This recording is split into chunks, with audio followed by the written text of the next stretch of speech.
The illegal elbow. Elbow techniques. This is the elbow. An elbow from here. I'll throw the elbow. Yeah, the illegal elbows. All right, people, we're back, man. Illegal Elbow Radio. Another exciting episode for you guys, man. This is Brian from Illegal Elbow Radio, Illegal Elbow on Twitter. And this is Dan from MMA Aftermath on Facebook and Twitter. I like Ian McCall, dude. I like Brad Pickett, too, man. Brad Pickett's got, like, double the experience.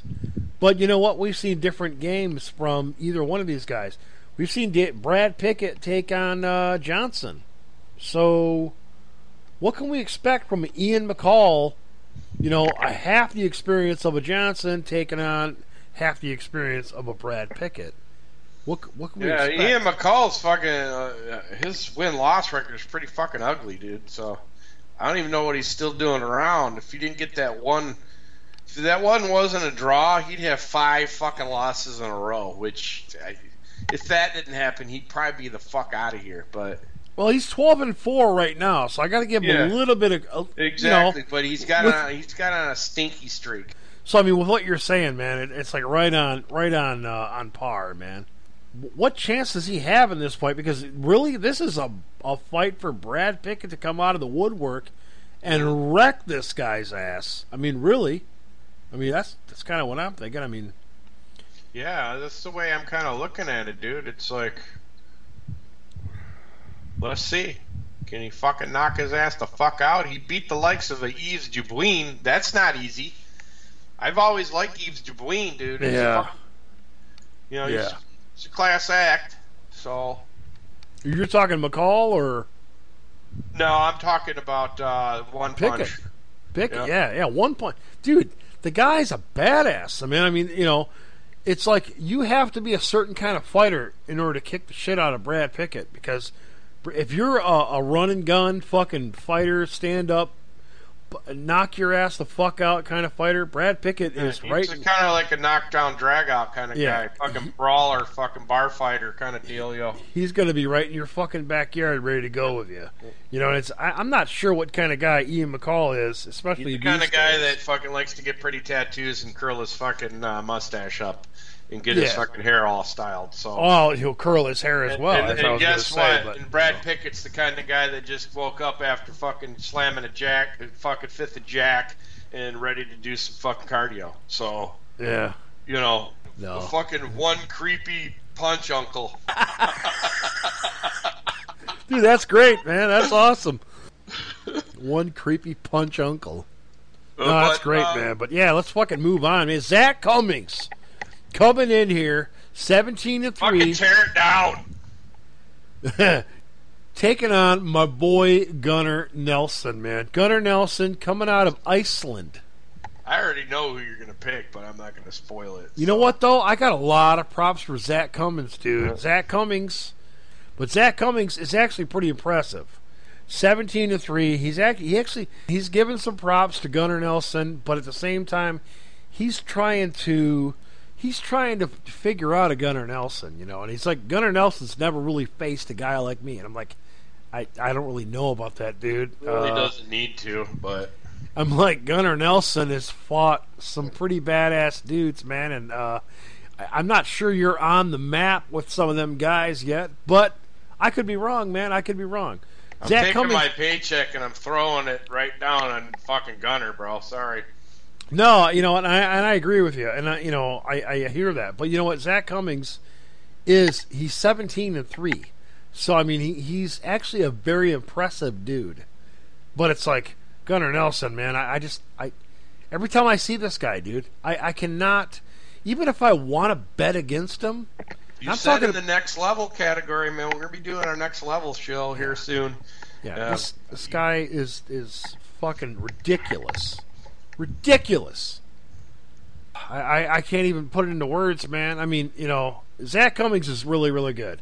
Zach Cummings would need to. He doesn't have enough of a training camp to take on a Gunnar Nelson. Does Gunnar give you the same kind of fucking excitement you get when you're watching a Cruikshank fucking fight? I would say when it comes to Cruikshank, man, Gunnar Nelson probably I would say I believe in Gunnar Nelson a little bit more. Nurmagomedov. Nurmagomedov. Yes. I would say it's questionable because Nurmagomedov, dude, is so impressive right now, and Nurmagomedov is calling out Cerrone right now. I think Gunnar Nelson's only deal is he hasn't faced any. He hasn't faced a loss yet, but that could be the same thing that makes him so good.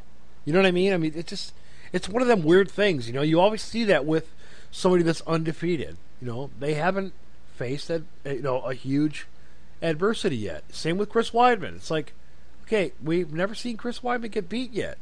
Zach Cummings and Gunnar Nelson are both on major props for each other. Mm-hmm. You know, Gunnar Nelson obviously he's not the kind of guy that's going to be shaking his boots, but he's like Zach Cummings, man. He's very good at what he does. You know, and it's going to be a good. You know, he just kind of goes about how he is. You know, but Zach Cummings is giving a lot of props to Gunnar Nelson as well, and he's like, to me, it's one of them kind of matches. This is what I'm going to say. It's one of them kind of matches where Zach Cummings wins, it's gigantic. If Gunnar Nelson wins, it's no big deal. You know what I'm saying? It's one of them kind of matches. That's why I don't like it, because it's like Zach Cummings is good, man. He's really good. You know, 17-3 doesn't say that he's shit. You know what I mean? So that's why I'm like, you know what I mean? This is kind of one of the matches where it's like, you know, but it could be one of the matches where we see Zach Cummings coming here and getting completely owned because he's just not in the level. We've seen that happen a dozen times. You know what I mean? So.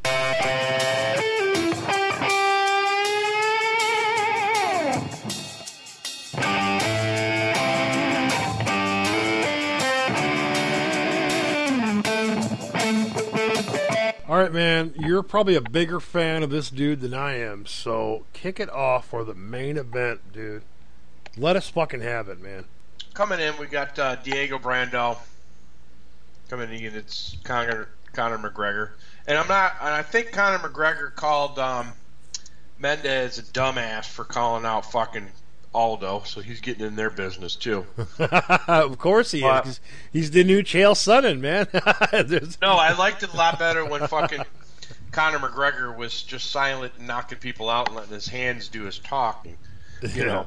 Yeah. And I'm with you on that one. You know, I don't like guys that are getting on social media and talking shit. You know, it's not doesn't make you look real good. You know, if you're gonna, like I always said, get in the cage, call somebody out, or do something like that face to face. Yeah. Just don't hide behind the keyboard like that. I'm not saying you couldn't beat somebody's ass. I'm just saying it doesn't make you look good, and you lose fans like Brian. You know, and I'm a little pissed off about it because just mind your business. Yeah, be a jag-off about the whole thing. Just fucking go about your business, like we said. That being said, I think Conor McGregor is going to come in here and handle his business against Diego Brandao. Diego Brandao is somebody not to be overlooked. I think Conor's going to take this one. He's going to be looking for the knockout here, man. I'm going to say second round knockout. I think Diego Brandao is going to come in here with a pretty fucking solid head and feel pretty good about the fight. But Conor McGregor, like you said, is feeling pretty solid about himself as well. He's got himself talked so far into this fight that there's no fucking way you could probably beat him. You know what I mean? I mean, really. But he's going to find that Diego Brandao has got a lot more experience than he does. You know, at least in the MMA game. You know, so he's going to face a little adversity, but he's going to be able to take out a Brandao. Yeah, especially in striking, man. It's just Conor McGregor's got great timing. Great timing. I mean, Diego Brandao, you know, I got to say it, man. Diego Brandao's no joke, though. I mean, but at the same time, you know, Conor McGregor, fucking A, dude, let's see it, man. Bring it. You know, because I'm thinking he can do it, man. So if you're going to do it, man, fucking do it. And he's the new Chael Sonnen, man. I'll tell you what we talked about just a second ago, man. Conor McGregor is the new Chael Sonnen, coming out of Dublin, Ireland. Chael Sonnen has moved to Dublin, Ireland. Fought since August fucking 17th, 2013. You know, going on almost a year. Hasn't fought, but done a lot of talking. Yeah.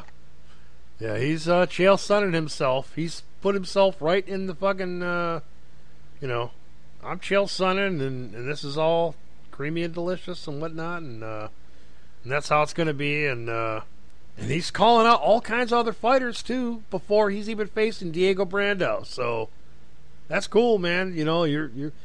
I think he's had some shit talking about Nate Diaz as well. Nate, some shit talking about Nate Diaz and who else, man? Is it? Like I said, he got in the middle of Money Mendez and Aldo's little spat. You know, when Money Mendez was talking about, I think he was talking about TRT or some shit like that.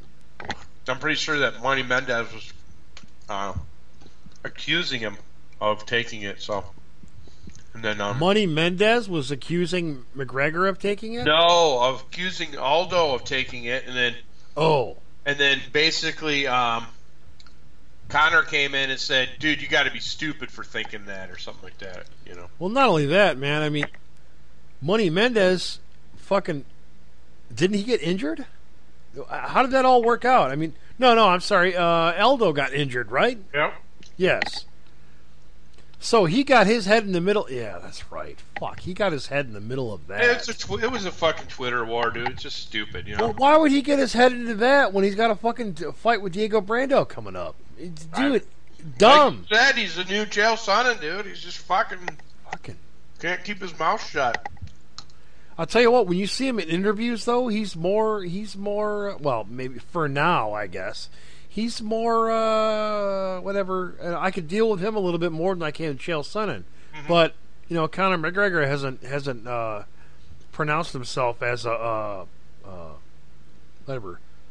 politician yet either. So, I mean, and Chael Sonnen has. So, we all know that Chael Sonnen was going to be a politician at one point or another.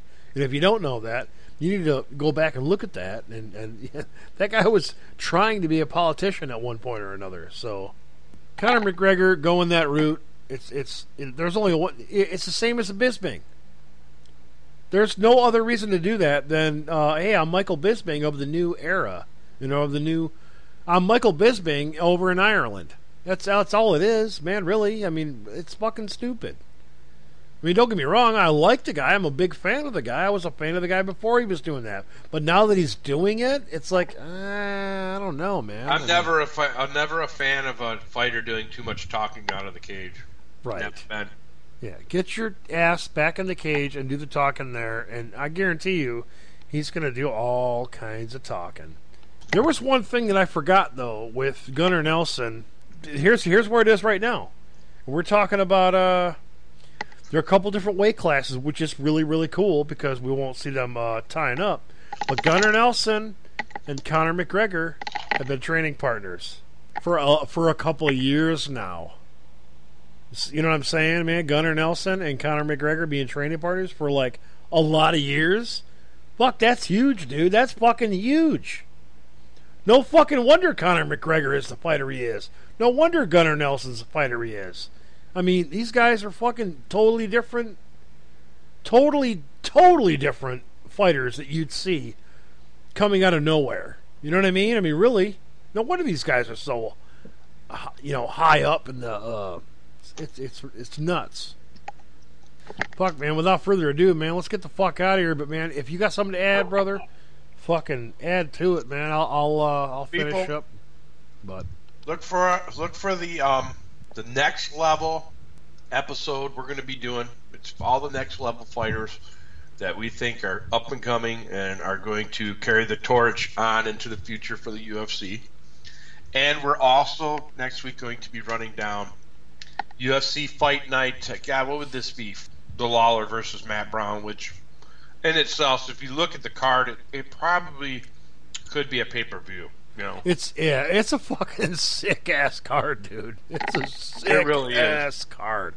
It's a great card, man. It's going to take us a while to run this down. We got a guy that's going to put Nog in the fucking retirement, fucking Rumble, and then we got a badass, like edge of your seat. You can't miss this motherfucker. This is one. It could be one of the fights of the fucking year, if not the history of the fucking UFC. It's Ruthless Robbie Lawler versus Matt the Immortal Brown. Which, dude, this is fucking gonna be badass. All right, man. Where can people find you at, dude? Come out to MMA Aftermath. It's an open group.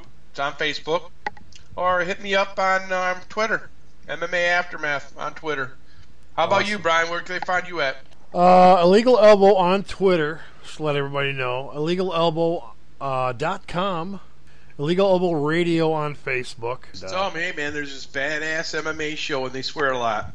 Kind of like us, dude. We like to swear a lot. And they talk about all our favorite fighters, so fucking check them out. Hell yeah. Yes. Yeah. Son of a bitch, man. Check it out. Steadfast. God beer.